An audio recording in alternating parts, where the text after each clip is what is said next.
All right, now we're back to the Impossible Game Show. Now we're going to do case 2 of the 2 cases of what's wrong with residency. Basically, the chief put me on her hit list. Fast forward, so many things happened.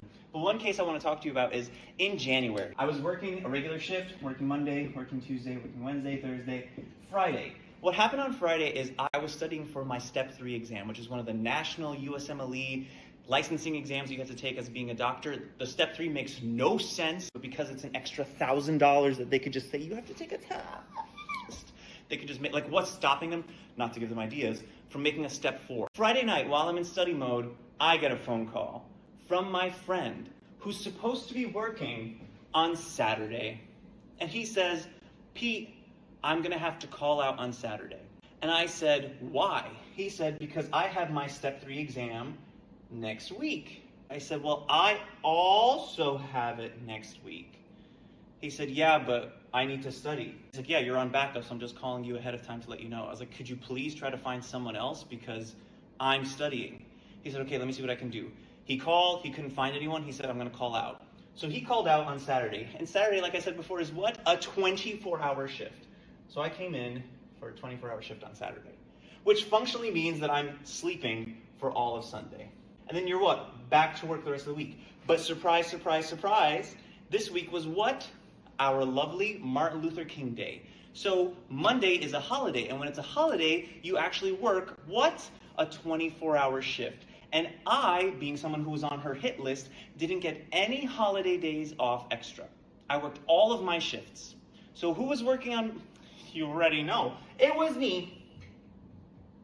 I was working that day. So I called her when I found out on Friday that I'm doing this. I said, hey, I'm doing a 24-hour shift on Saturday because I was one on backup. And I'm also doing a 24-hour shift on Monday because you assigned me for the holiday. She's like, and I said, that's 2 24-hour shifts, and I have my STEP exam this week. And she's like, so? I said, I already did the work for you, and I found out that of the list of the other interns, I already found one resident who's worked 0 holidays this entire year. And this person's also available to work this shift. Could you please give them this shift because now I have to come in for this day, and I have to come in for this day, and I have my exam. And she's like, no. I said, so what do you want me to do? She's like, this is residency. If you just did what it is, it is what it is. So I worked this shift, and he got to study. I was recovering this day, worked this shift, was recovering, and I had to take my STEP exam. You need the exam to continue working for them. So you'd think they would help you out. At least give you, it's a 2-day exam, by the way. It's 16 hours. 16-hour exam. 2 days long. You would think that they would give you the day before your exam off so that you can go in and do a good job and give you the day off before the second day. So you can go and do, no, You're working the day before your exam, and then you go take it, and hopefully you do well. And then you're going to say the same thing, working the day before. When I was a senior, I found out when my interns were taking it, and I just secretly told them, don't come to work.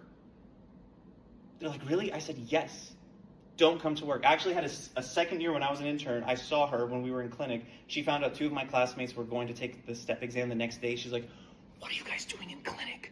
Go, I'll take all the patients. They're like, no, it's okay. She's like, I'm not even gonna let you. Look, I already signed up for all of them. Go home now. Guys, we have to look out for each other. And I was like, amen, sister. Amen. When you see good behavior, you just perpetuate it forward. When you see bad behavior, you talk about it and call it out. Basically, these are 2 cases, and there's so many more. My goodness, I could write a whole book. Or make a whole video series. But essentially, about how, darn it, bad residency is. We should make all of this designed by a computer that is unbiased and tracking all of this information. Thank you. Please share around so we can find some solutions and also talk about the tea.